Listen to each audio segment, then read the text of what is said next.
औज़ुबिल्लाहिमिनश्शैतानिर्रजीम बिस्मिल्लाहिर्रहमानिर्रहीम अल्हम्दुलिल्लाहि रब्बिल आलमीन अर्रहमानिर्रहीम मालिकि यौमिद्दीन इय्याका नअबुदु व इय्याका नस्तईन अस्सलातु वस्सलामु अलैका या रसूलुल्लाह व अला आलिका व अस्हाबिका सय्यदी या हबीबल्लाह। तमाम सुनने वाले नाज़रीन को कारी मोहम्मद रियाज़ कुरैशी का सलाम। अस्सलामु अलैकुम व रहमतुल्लाहि व बरकातहू।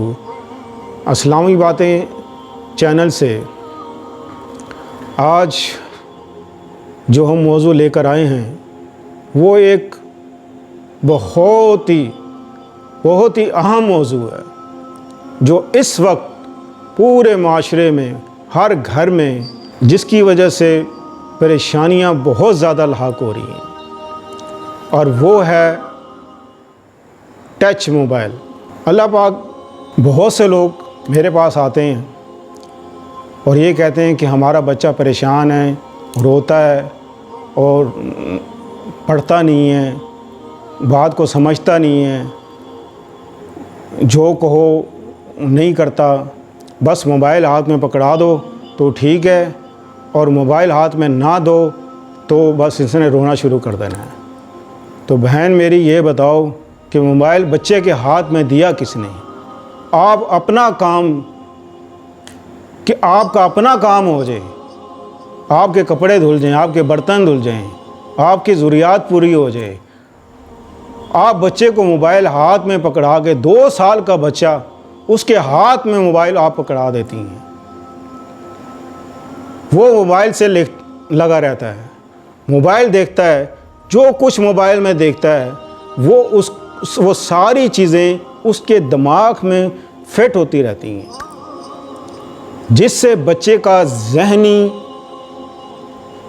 जहन पर बहुत असर पड़ता है, आइस पे असर पड़ता है और बच्चे के वजूद पे असर पड़ता है। बच्चा कुछ और सोच ही नहीं पाता, बच्चा जो उसमें देखेगा बच्चा वो ही हरकतें करेगा।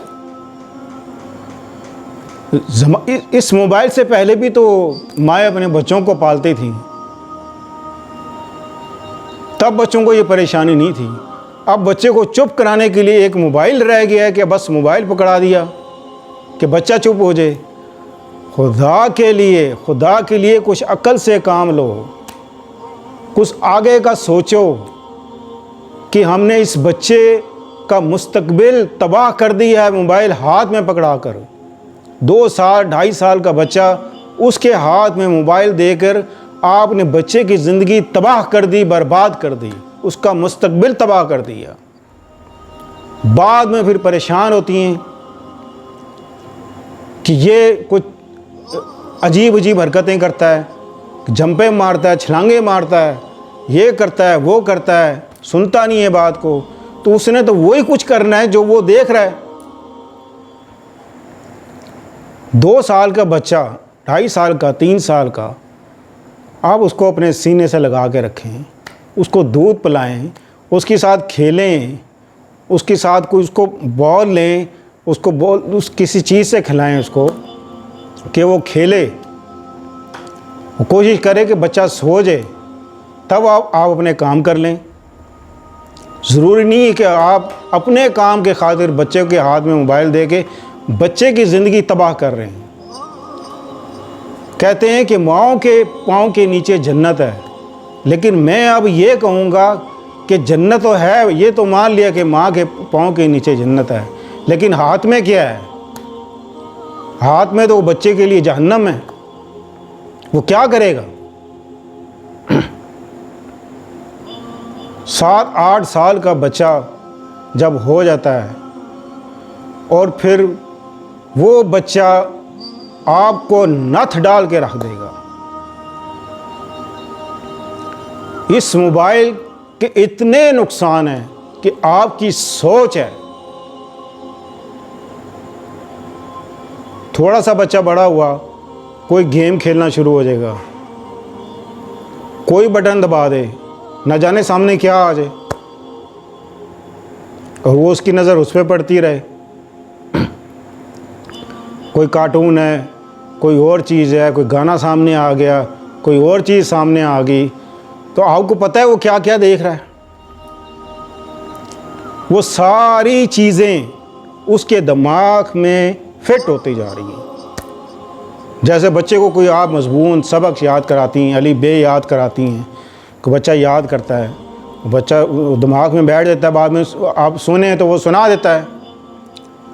अब जब बच्चा इस काबिल है ही नहीं कि उसके दिमाग में वो जगह ही नहीं है, वो सारी चीज़ें घुसी हुई हैं उसके दिमाग में, और फिर आप ये कहें कि मेरे बच्चे को नज़र लग गई, इन्हों को तवीज़ दे दो, है रोंदा बड़ा है, इन्हों पता नहीं क्या मसला है, डॉक्टरों को लेके जाएं, चुप नहीं होता, बस मोबाइल हाथ ही दे दो तो चुप हो जाता है। तो अकल नहीं है, समझ नहीं आती।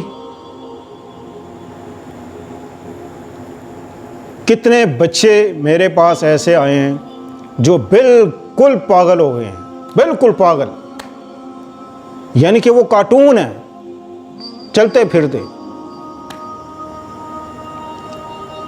और किसी को झटके लगते हैं, बच्चों को किसके झटके बड़े लगते हैं, इसको दिमाग को झटके लगते हैं।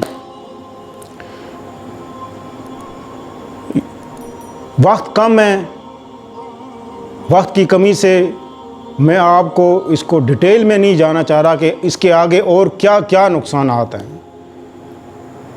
एक तो आप बच्चे को मोबाइल देना बंद कर दें। दूसरा, जब तक बच्चा मैट्रिक ना कर ले, बच्चा या बच्ची, उसके हाथ में मोबाइल मत दें। आप जितनी मर्ज़ी कोशिश कर लें, अगर उसके हाथ में मोबाइल है, वो मोबाइल अपने पास रखते हैं, और आप कहें वो बच्चे नमाज भी पढ़ें, कुरान भी पढ़ें, अच्छे और नेक बन जाएं, ये कैसे हो सकता है? ये कैसे हो सकता है कि आप उसके हाथ में मोबाइल दें और कहे वो नेक बन जाए? आप क्या बनाना चाहती हैं अपने बच्चे को? क्या बनाना चाहती हैं? इंसान होता है ना कि माँ के दिल में, बाप के दिल में ख्वाहिश होती है कि मैं अपने बच्चे को वकील बनाऊं, डॉक्टर बनाऊं, इंजीनियर बनाऊं, कोई कोर्स कराऊं, टीचर बने, कोई बड़ा काम करे। तो जब उसका हाल ये होगा तो फिर आपने ना तो उसको इंसान बनाया, ना कोई शय बना, वो तो नहीं रहा, जानवर बन गया। वो कुछ नहीं कर सकता। 9 और 10 क्लास में जब वो पहुंचेगा, उसको दौरे पड़ने शुरू हो जाएंगे, वो बेहोश होना शुरू हो जाएगा। आप उसको स्कूल भेजेंगी, पता लगा फ़ोन आ गया, बच्चा बेहोश हो गया जी। अजीब अजीब ड्रामे करेगा, अजीब अजीब हरकतें करेगा। आप लाख आवाज़ दें, वो बच्चा आपकी नहीं मानेगा। आप कहें वो बच्चा नमाज पढ़े, कुरान पढ़े, ऐसा हो नहीं सकता कि उसके हाथ में मोबाइल भी हो, रात भर मोबाइल देखता रहे, और आप कहें कि मेरे बच्चे नेक हो जाएं। ऐसा सोचे भी ना आप। पहले इस पर खुद अमल करें, खुद कंट्रोल करें, कम से कम इस्तेमाल करें, फिर बच्चों को सख्ती करें, बिल्कुल सख्ती करें। अगर आप चाहती हैं कि आपका घर जन्नत बन जाए, तो खुदा के लिए उनके हाथ से मोबाइल ले लो, ताकि आपके घर में खैर व बरकत हो, अल्लाह ताला रिज़्क़ की फरामी करे। और जो लोग इन चीज़ों के शिकार हो गए हैं, तो कसरत से या अल्लाह हो, या अल्लाह हो, या अल्लाह हो, इसकी तस्बीह हर नमाज के बाद 101 बार पढ़ के अल्लाह पाक से दुआ करें और अल्लाह से तौबा करें। ये उस वक्त करें जब आप सब मोबाइल उनके हाथ से ले लें, फिर अल्लाह पाक से तौबा करें, माफ़ी मांगें। आपका घर इंशाअल्लाह जन्नत का गहवारा बन जाएगा। आपको किसी डॉक्टर की ज़रूरत नहीं पड़ेगी, किसी मौलवी के पास जाके तावीज़ लेने की ज़रूरत नहीं पड़ेगी। सल्लल्लाहु ताला खैर खल्क़ी मुहम्मद व आलिहि सहाबी अजमाइन बिरहमतिक या अरहमर राहिमीन।